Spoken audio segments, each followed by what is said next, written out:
Welcome to the fall season of the Skirball Tapes. And it is my extraordinary privilege to be speaking with Raven Chacon, who I think is one of the most amazing, prolific, far-ranging artists working today. Now, just a few words about our protocol, and then the great pleasure of introducing Raven and speaking with him. Quickly, these notes. Raven and I will talk for 40 to 45 minutes, and then there will be questions, and we will end at 12 noon Eastern Time. Now remember your questions. Please put them in the Q&A on your screen, and we will take them up as we receive them. We will be playing some of Raven's music. To my great regret, we're only going to be playing the initial bars of some of his pieces. I hate doing this because Raven's pieces have a wonderful structure to them, and you really must listen to them as they rise and fall and as the rhythms change. But every excerpt that we are playing is also available on the internet. So if you have not heard his music, and this is the introduction to it, listen to it all. Look at his operas, because this is action, structure and action. And what we're doing today is, it's not an injustice, but it is not full justice. And now, Raven Chacon is one of the most important and influential composers, visual artists, creator of installations, teacher, mentor working today. 2022, he won the Pulitzer Prize for music. And that is wonderful. He was the first Indigenous artist to win the Pulitzer Prize for music. But to know his work is to expand outward and inward from any single recognition, deserved though it is. So Raven, shall we talk? And thank you so much for being here. I met you for the first time on September 20th in a New York hotel near the noises of Times Square. It was a gala to benefit artists. You were an honoree. And my impression was of energy, attention, taking the world in, strength, and courtesy. And in your remarks, you introduced your collaborators, your wife, your sister, your mother, a physician, and you said affectionately, she calls herself a producer. What did you mean by that? What did your mother mean? And then we want to go to your place where she gave birth to you. But she calls herself a producer. Is she doing music now too? No. What I said right before that was that I have two sisters. But Both sisters are artists. So my sister Nanaba is a painter, a muralist, and has a very recognized career right now. My other sister Autumn is also an artist. Works a lot with radio, pirate radio, sound. She's also a sound artist. Also works with video, and she's a little bit harder to find. But my mother was kind of a few years ago wondering how she ended up with three children who are artists, and so she's been calling herself the producer. The three of us, and so that was that's why I said that the other night. Oh, but you said, as I said, you spoke with great affection, and your remark was received with equally affectionate laughter. So you were born in Fort Defiance, your mother's place, and your father was from New Mexico.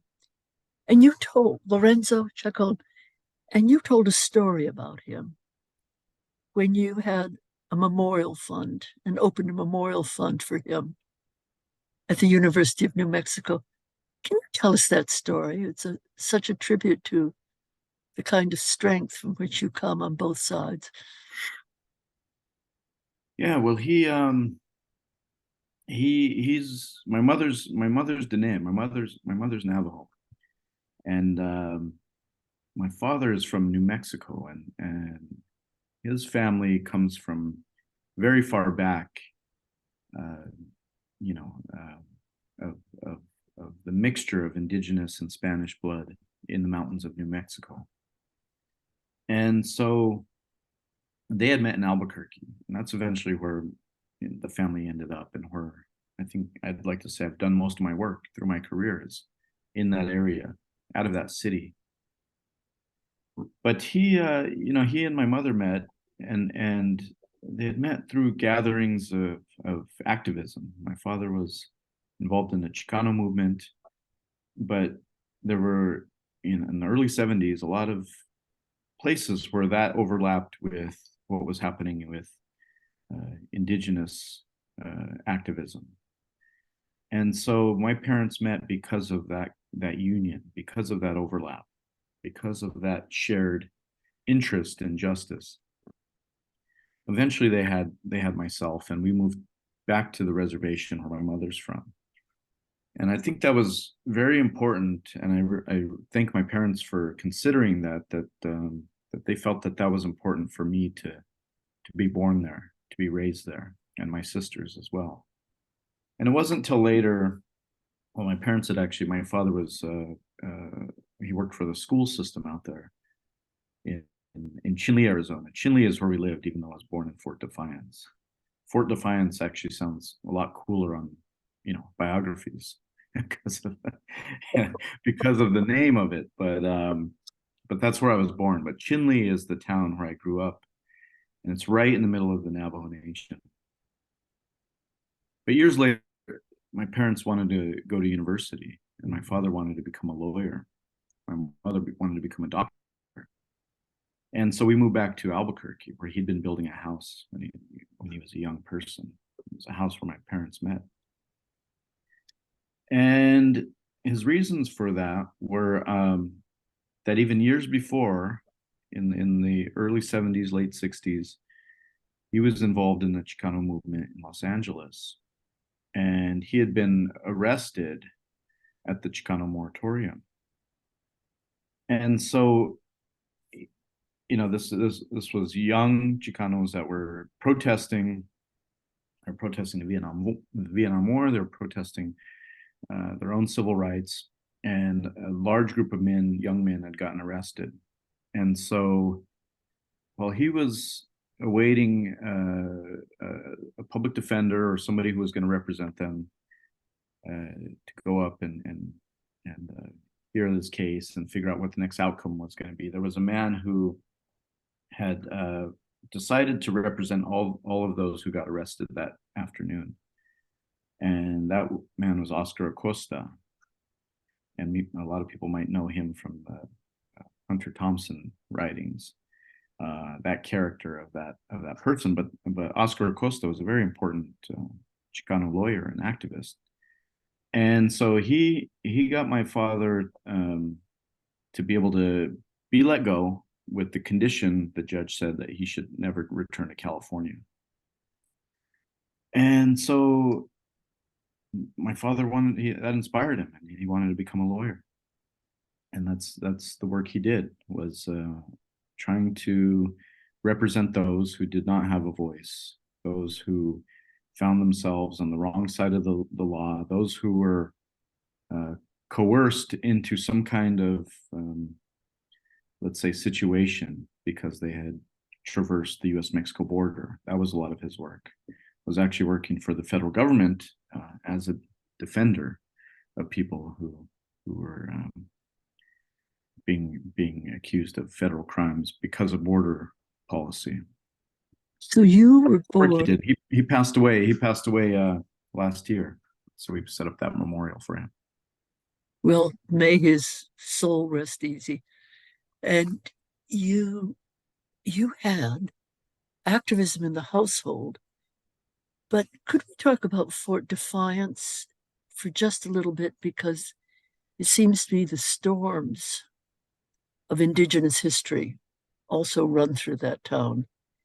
Um, could we please see the slide of the image of women and men at the Navajo at the Fort Defiance? And could we very quickly see the next slide of a killer named Kit Carson? And could we take that slide down, please? So, as I understand it, the military established Fort Defiance in what, 1851, and took over the Navajo grazing lands? Yeah, that's right. I mean, these forts were put up to keep an eye on Native people, and that became a beginning of being under the stewardship and containment of the federal government. And so that's the name of that place. I mean, there's forts all over this country, and there's forts all over. A lot of them are on reservations, and these towns are the places where people are expected to go get their health care, to go get groceries, to go to school. And people have to travel a very long way to go to these places. They're not bringing these resources to the people. They still make the people go to those places. And so that's the only reason I was born there. That's where the hospital is, or was. They've opened more hospitals since, but uh, that's the situation of why that's in my biography, because they had to drive my mom, I don't know, 60 miles to go over there. And Kit Carson himself, wasn't he responsible for rather viciously putting down the Navajo resistance to the fort and to the military occupation? Yeah, And wasn't he, am I right here? Wasn't he responsible for the long walk of the Navajo? What was it, 1864? yeah, that's right. So he's responsible for forcing as many Dene people as he could capture with the U.S. military to force us to live on concentration camps. So the main concentration camp being Bosque Redondo, Fort Sumner, New Mexico. And so Dene people and also some other tribes and some Apache people and others were forced to live in this place until they conceded to the federal government that they would not cause any more resistance to the encroachment of the United States into their lands. And so yeah, that was to take us from our homelands to a place where there's no water, no opportunity to grow food, and just leave us there to die. That was a situation. I mean, people don't really hear of concentration camps being in the United States, but that was a reality. And so enough people survived that they were able to go home at a certain point when that was conceded. And I think we're actually just largely forgotten, and we're able to just leave at a certain point as well. There were all these other concerns of the United States and other resistances as well that we were able to go back. Well, I think that one of the great strengths of your work is that you bring this history into it, that you seek to expose the myths, do you not? I think of the myths that surround Kit Carson and cities named after him. But you're in this home, you're now living in New Mexico. But the name Raven, this was not an accidental name, was it? When your No, parents It's as accidental as Fort Defiance, Arizona. Yeah. Well, when I was born with a bunch of black hair already, out of the womb, and you know, that's not black anymore. But that's where the name came from. But doesn't it have great symbolism of throughout the Americas of the person who brings truth and healing through the exposure of truth? Isn't that, and it's also, isn't the raven a bringer of light, the sun, the moon, fire, even in some of the tales? I think it's, uh, but there you are, this black haired child, and you're in Albuquerque. How old were you when you started piano lessons? Yeah, so the family moved back to Albuquerque. I was about 9 years old or so. And because my father had worked in the schools and was now going to the university, he had met a woman named Dawn Chambers who was studying piano at the University of New Mexico. And my parents invited her over to the house. They just became instant friends. And she said, I want to give your kids piano lessons. And so my mother said, okay, well, it sounds like she wants to do it for free. You better do it. And I wanted to. I had an interest in music. I really wanted to play either the electric guitar or the saxophone. If piano was a way to understand those instruments better, then I was all for it. And so I played piano for about 3 years. And I'm not going to say I was amazing at the instrument, especially as a young person, but what it did give me was knowledge of the language of classical music, notation, how to read music, how to hear these notes, training my ear to understand what the octave is, or at least know the name of that, so that, if I found a book on the topic, I could expand that knowledge. But that was very important for me. That was very formative, of course. And it allowed me to understand these other instruments better. So then I taught myself how to play the electric guitar or the guitar, the cello. Still trying to understand the saxophone, but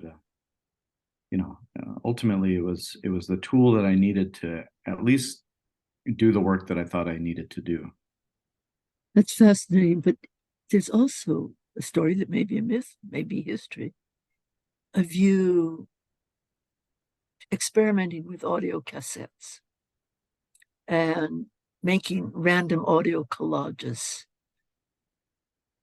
Is this a myth, or is this part of the real history of Raven Chacon? No, and it's yeah, I think I told the story a while back. Somebody asked why I still use cassette tapes as an instrument and why I still release music cassette tape.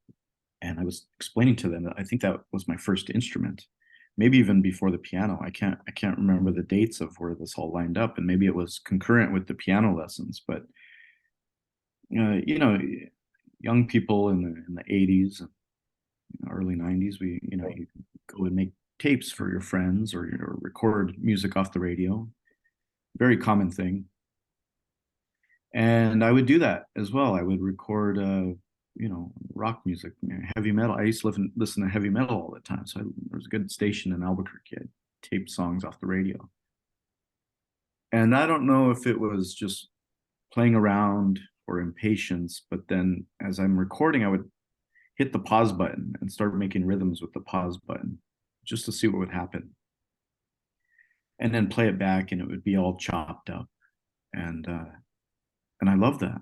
I thought that was more interesting than the music that I was hearing on the radio, or at least maybe it served my attention in a different way.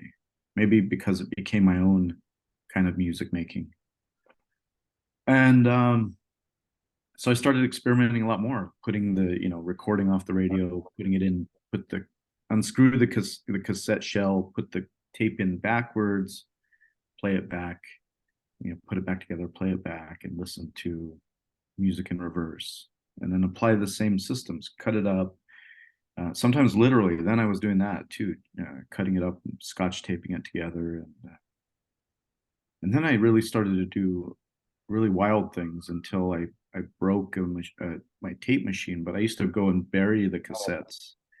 How did you break your tape machine? Well, I was burying the cassettes in the dirt, in the sand. I don't know why. Just thought what if you put it in the ground, and would it sound different if I took it out? You know, clean it off and just degrading it. Pour water. I'd pour water on it. I do all this stuff, and yeah, I must have got some mud in the tape player. But anyway, that was the beginning. I didn't know this was any kind of experimental music. I didn't know what that was at all. For me, it was just a way to try to change the music that I was hearing into a music that I wanted to hear. So this is curiosity in action. And were you astonished by how many sounds there were in the world? Yeah, I mean, And how many sounds you could make? not yet, maybe not yet. But I was interested in that. I was, and yeah, surely it was curiosity. It was also a way to see what else I could hear inside of music that existed. I think this was a funny time in I don't know, in culture.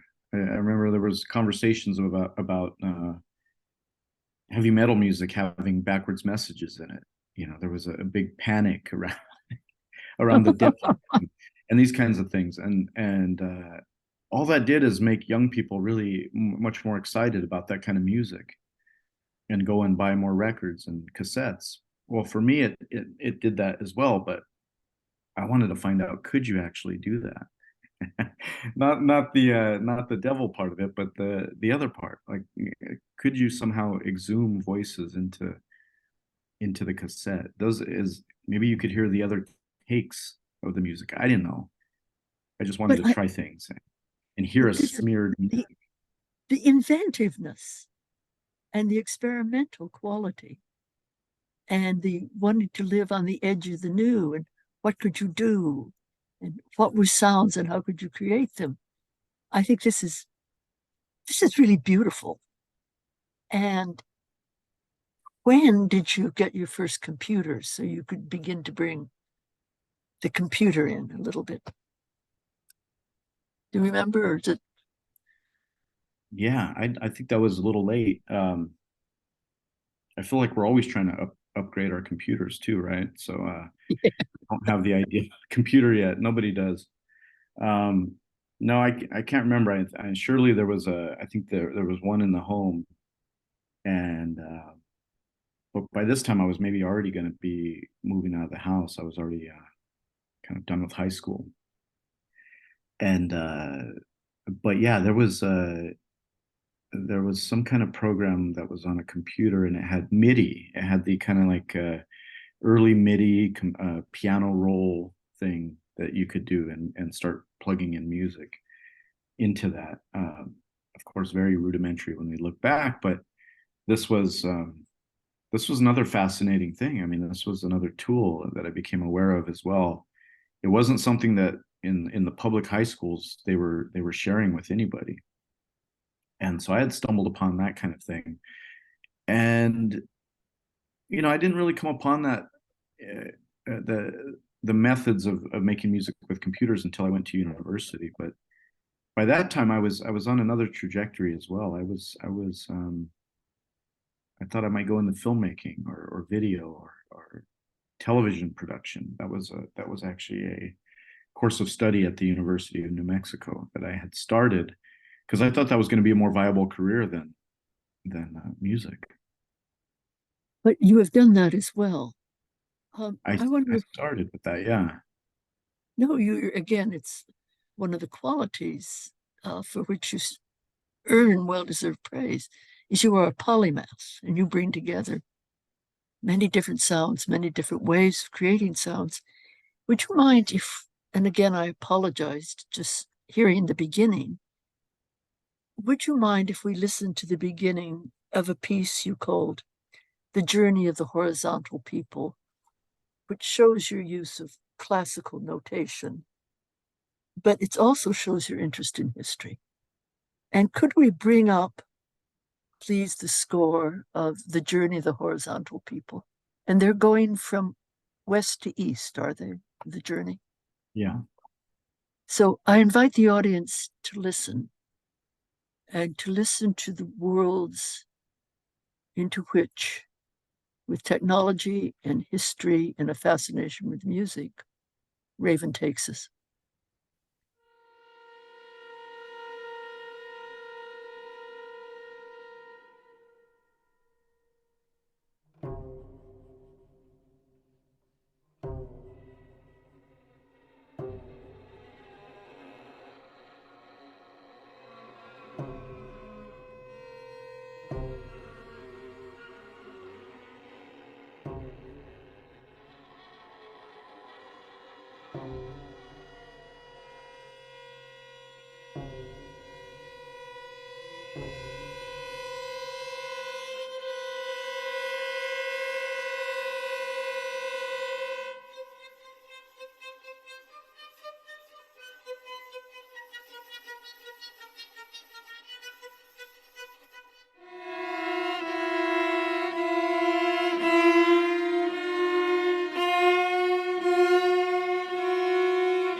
Oh,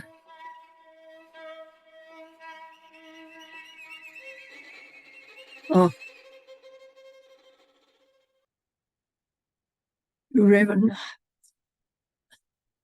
I know that a score is more than program music. How does the journey from west to east, is it part of your tragic vision of American history and Indigenous history? Or how does the journey end for the horizontal people? Yeah. We don't.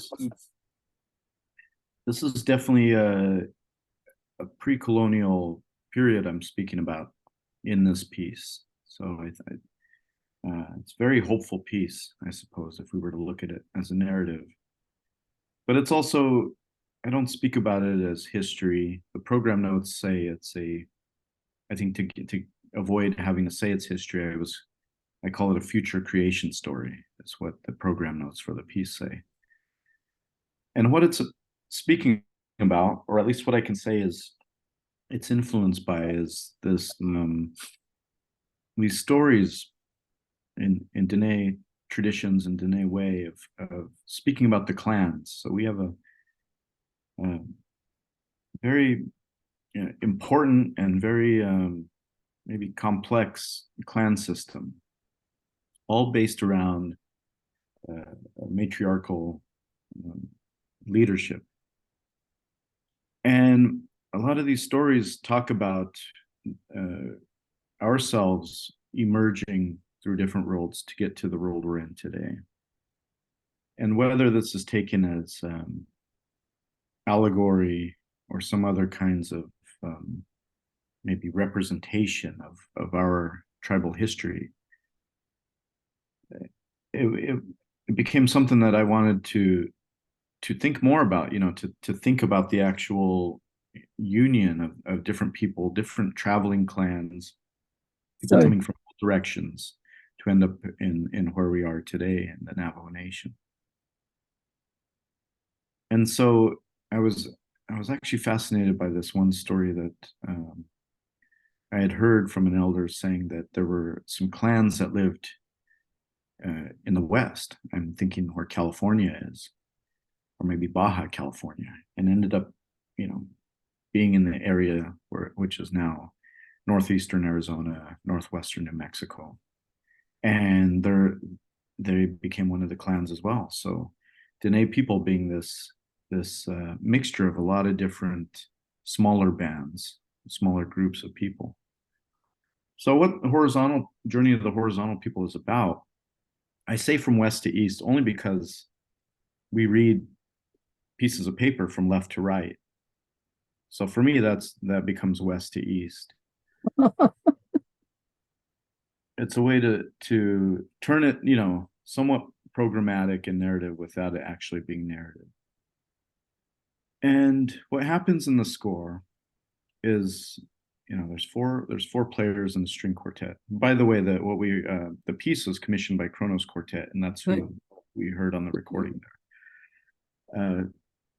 The As the players traverse playing the piece, it's written in a way that they'll arrive at certain points where the musicians will get lost from each other.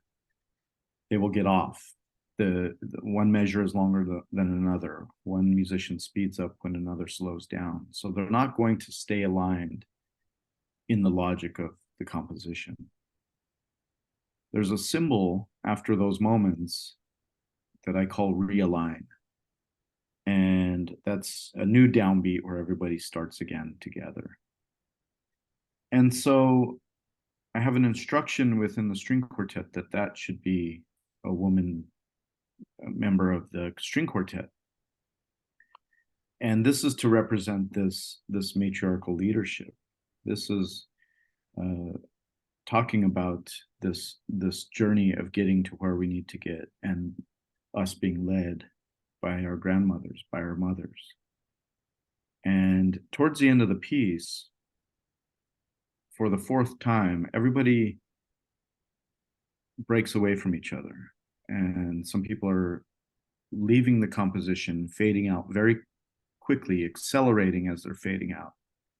Others are slowing down as they're fading out. I think the viola just stays the same tempo as they fade out. And that's how it ends. But to me, that's the future. That's saying that we are continuing going on our own paths. Our knowledge is evolving. We are synthesizing new knowledge, and we are continuing this same tradition of being led by the women in our tribe.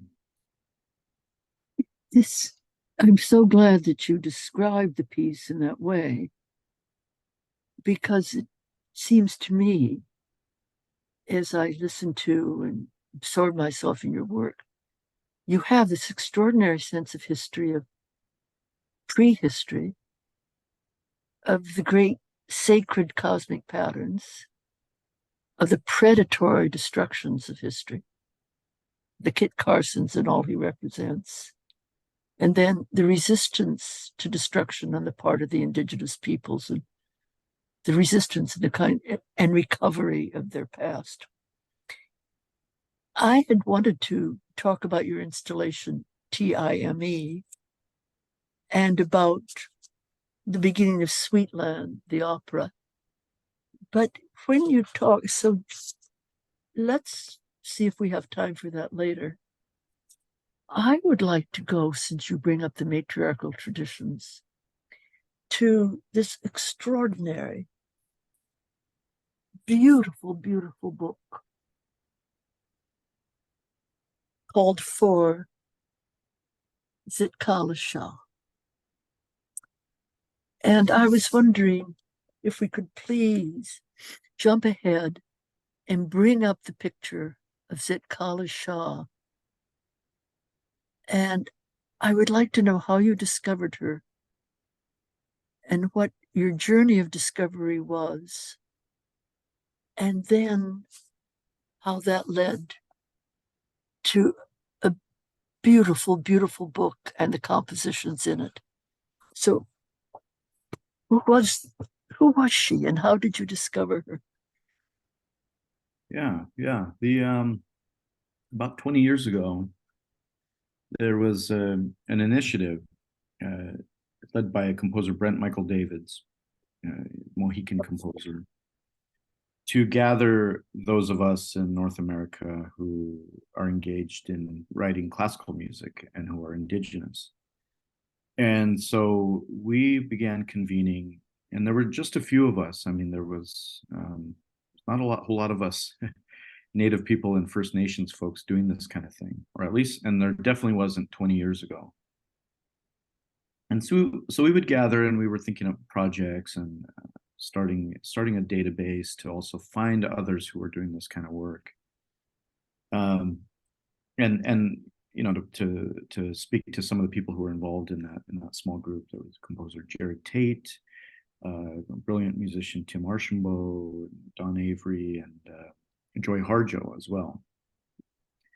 And very importantly as well, there was an elder composer, Louis Ballard, a Quapaw man who is no longer with us, but is recognized as somebody who had paved the way through the 20th century of representing indigeneity in his compositions and classical music. And I was thinking there was got to be somebody before Louis Ballard.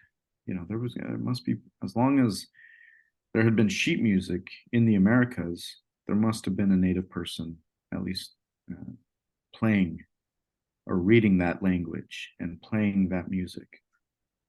And so I had come upon Zikalasha. Zikalasha was a woman who lived at the turn of the 20th century and had composed a work called the Sundance Opera. And so I wanted to get a hold of the Sundance Opera. I started visiting some of the archives and realizing that Zikalasha was a major figure, but still maybe under-acknowledged in this country or throughout the world. But there were archives. BYU has an archive. Earlham College has an archive. And I went and visited these places, understanding and realizing that she had done a lot more than composing music or making music. She was a writer of both fiction and poetry, and more importantly, political essays. You know, writings on the state of American Indian people in the early 20th century. And this is written by a woman in her early 20s, extremely educated, and a very powerful person that should be recognized in all Native communities. And the more I was learning about her work, both the creative work she had done and the political work, some of this being the founding of the American Congress, the National Congress of the American Indian, a lot of advocacy for getting Native people the right to vote. I started realizing that she was also a bit of a controversial figure. And this was somebody who was trying with her best efforts to fight for rights and freedoms of Native people, but at the same time, her being a woman and coming to a lot of these positions was extremely difficult, but also this being a time when Native people didn't even want to be part of this country. You know, so to advocate for the right to vote, what does that mean for a Native person who is trying not to opt into this system?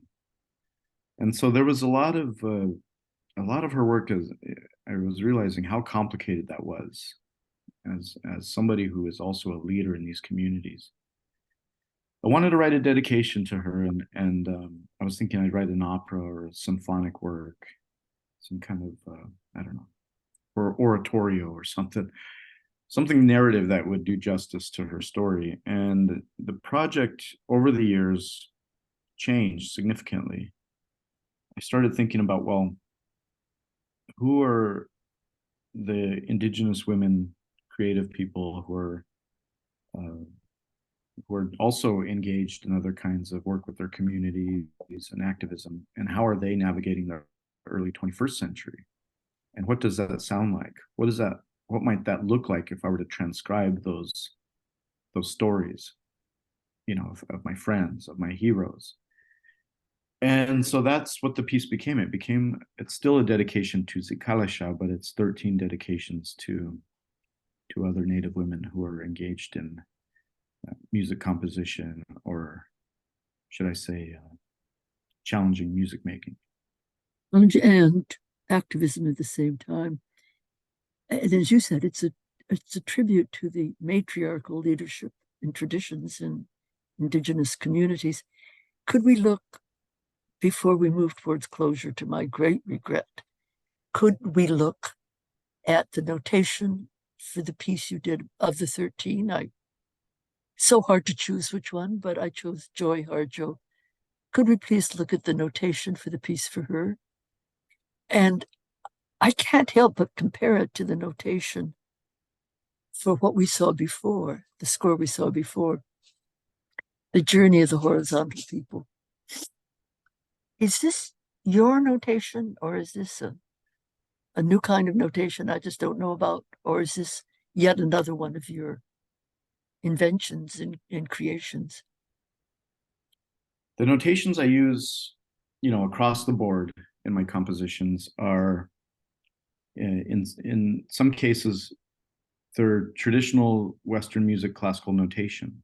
The piece Voiceless Mass that I wrote Right. largely uses that. It's pretty straight ahead. Um, there's other times, like in the Horizontal People composition, where I've extended those notations and added my own because, well, there's no other ways to tell some of the prompts or actions or sound events that I want to be enacted. There's some drawings I draw all the time, where I feel that the drawing I've made can represent an idea that there is no music notation for yet, or that I haven't seen at least. And maybe for the first time, in these Zikalisha scores, I've also started extending other notations. So there's a score in this series for a person who works with theater and movement, and I ended up kind of extending the idea of Laban notation. It's this notation for orientation and movement. And I was thinking about Joy's work. Joy is, of course, 3-time poet laureate of the United States. Also, she plays saxophone. And wanted to think about. She's a great musician and improviser. I wanted to think about the written word. I wanted to think about delivery of vocal sounds in delivery of words. Thinking about her poetry, thinking about accents. And so I wanted to extend the notation of diacritic markings that one would find in words. And especially, there's an overlap here in ourselves using diacritics to allow for the correct pronunciation of our names. Even the name Zikalisha has quite a few diacritics on there that allow for us to pronounce her name correctly. So to explain this piece, I know we're going to move on to Q&A, but there's 3 symbols at the top. And in conversation with Joy, she was sharing with me the 3 modes of her thinking when she's writing a line of poetry, or when she's delivering a line of her poetry. And that first mode is that she's writing or she's speaking to herself. So you have this arrow that's pointed back in the same direction. The second mode might be that she's writing a line or speaking a line to one other person, whether that person's right in front of her or across the globe. Or maybe they're even no longer with us. She's writing or speaking to that one person. That's the second symbol. The third symbol is when Joy says that some of these writings or deliveries of words, spoken words, is to everyone. And so that symbol of the arrows going in different directions is what that means. That is the most beautiful calligraphy, Raven. And in the book, of course, you also give instructions about how to read these notations. And then the artists and activists themselves respond to it. So there's a very important word in your vocabulary, which is collaboration in there. The instructions, and I would tell everyone, in the book, there's not this wavy like motion. It's the way in which we reproduced the instructions in a collaboration with this poet about how to turn notation into aesthetic action. I hate moving towards closure. I just would like to ask you one question, and then if you wouldn't mind, end before the questions with the very beginning of Voiceless Mass. And the question of all your work, is there an underlying concept, the concept, and now I'm trying to speak Navajo Dene, of Hojo? Is there this cosmic sense towards which art moves?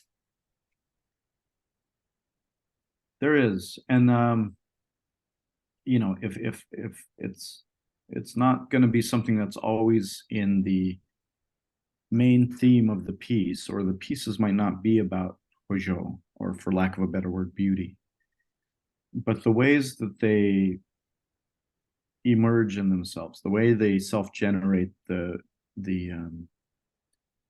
sound, or the way that one navigates through the composition. Maybe it's something more in the way one is supposed to experience the piece. I think there's an idea there that things are going to align, whether that's a sound, or it's a moving image, or it's a motion, or an action, is going to align with something else. And there's a faith that this can happen unplanned or accidentally. And I think the Hojo part of that is realizing that this was not an accident. This was some alignment. We're all in some kind of alignment. And when I think of music, I think that's all music is one sound intentionally or unintentionally aligning with something else. And that something else might even be you, the listener, and where you are that day, mentally or emotionally or spiritually or physically or geographically, where you are that day. And so all I can consider is that maybe I have some role mediating that music to the listener, or that music to itself, or myself as the musician to another musician. Raven, and you have many other roles as well. You mentor young people. You have your record as an activist, often very witty installations, activist installations. But with your permission, could we end before the questions just by starting a scene from the premiere of Voiceless Mass? And the premiere was November 21st, 2021, in the Cathedral of St. John the Evangelist in Milwaukee. And just before we have the first moments of this exalting piece, Voiceless Mass, what are the voices that the traditional Mass repressed, silenced? What are the silences that you are calling to our attention, as well as the sound? And you have so expanded the vocabulary of sound. What voices should we also have in mind that are not here? Yeah, when I think this piece is like some of my other works, and it's very site specific. I want people to consider the history of this institution of the church, and in various denominations and sects, of thinking about their relationship with people around the world and their encroachment upon those folks. I want people to think about the opportunity, and not, I mean, beyond just acknowledging that history, that there is an opportunity for healing, for reconciling that history, and just to listen to what those histories might be. Thank you. One, could we just hear, could we please bring No? Could we please just bring up the first part of Voiceless Mass, what we would have seen and heard?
Thank you. I encourage everyone to listen to the complete Voiceless Mass. I find it haunts me in the best sense of the word. The voices we need to hear and haven't heard, the voices we can hear, and Raven's use of this expanded vocabulary of music to include the sounds around us through his immense creativity and devotion to the world. Flawed though it is, his devotion to making the world a more beautiful and just place. Now we have questions. We have a few minutes for questions. What is the first? They're in the chat. Your beautiful concept of alignment. Is it resonance, a vibration that calls out other vibration into infinity, that enables different or same components or sounds to come together, to hold together, to not dissipate? What do you think? Yeah, no, that's a beautiful thought to think about. I'm not sure how much, when I think of this alignment, I'm not sure if that has necessarily considered vibration, but I think to this word vibration is very interesting, because to me that implies dissonance. Those are the two pitches that are too close to each other, and they might repel each other, but they somehow go together, you know. And so that might be a different kind of alignment, and an alignment that's very important, maybe conceptually, in a lot of these works. As we are speaking about dissonance, we're talking about these collisions in history. We're talking about the collision of nature and ourselves, you know, the natural world, the non-human world and the human world, the dissonance in between those two spaces. And so maybe that does influence the other kinds of alignments that are happening for better or worse. Good. Second question. Can you talk about genre style, working with both classical and experimental musicians and using classical instruments plus things like tape players? Yeah, You're so collaborative. You work with so many people. So this is a great question. I'm only collaborative because there's some of these folks exist out there who do these things, and and a lot of them are good people to be around as well. So I wouldn't say I force collaborations. I think I find it an easy thing to do because there's some beautiful artists out there who are doing the things that I surely cannot do. But not only that, I learn from them. And so I guess I never try to. I don't think about this idea of genre or even style. I know that people exist who, like myself, might come from a classical tradition, but they're interested in all kinds of music and all kinds of ways of playing that music and delivering that music and making that music, notating that music if it's necessary. But and then there's audiences that also overlap with that, or they don't know they overlap with that yet, and we go and find them, or they find themselves in these places or representing these things. Having said that, I do have this other practice that I guess comes from those early experiments with cassette tapes, making my own instruments, making noise, and that can be a different community of people, both audience and performers. And I find that I don't really incorporate, let's say the cassettes into the classical compositions. For myself, I just haven't written that piece yet. But I think it's more so that I'm still exploring those two sides and still have a great respect for the classical instruments, even if my music is not considered to be in the classical genre. The instruments that I am fascinated by come from that tradition, and I'm still a person who's curious about how they work. And so I don't think I'm ready yet to incorporate electronics or any of the cassettes or any of that kind of thing into them yet. We've talked about your music, and we only have a few seconds left, but I don't want to ignore the question of your installations and your work as a visual artist. And perhaps we could leave our audience with your description of something that the installations are. Please, everybody, go to the internet and look up repellent eye, repellent eye, Repellent which fence is the modern repellent fence, part of the repellent eye series. I mean, which is Raven and a group called Post Commodity with wit and verve and humor and rage and grief have extraordinary installations about the border. But would you just let us end by describing your installation called Time, Time, which stood for Well, that was the exhibition title, was Time. It was a project with a lot of different installations, but the installation you're speaking about is called Singing Toward the Wind Now, Singing Toward the Sun Now. yeah, And it's a series of four steel sculptures that were located on a hilltop outside of Canyon de Chelly. And Canyon de Chelly is very close to Chinle, Arizona, where I grew up on the Navajo Nation. And these electrical towers also, in a strange serendipity, look like Dene representations of creators, of the people who created the universe and who speak to each other still. And so I wanted these electrical towers to be representations of those yays, those gods. And so two of them are wind harps. The wind blows through them and plays the modes of our songs. and the other two are solar-powered oscillators that sing a tone when the sun is shining, which is most of most of the daylight time out in the desert. However, when there's a cloud, the pitch drops, or when there's a bird that flies in between the electrical tower and the sun, it makes a small trill.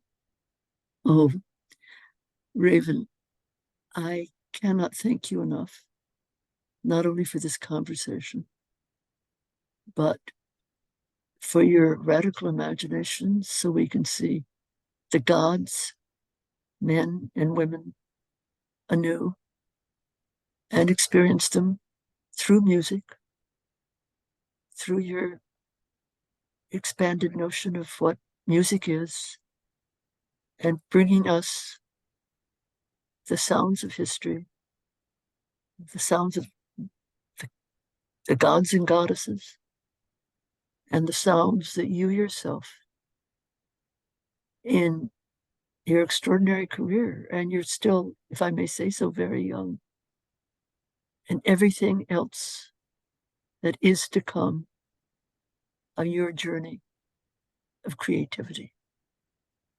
Thank you so very much, Raven. It has been my great pleasure to talk to you.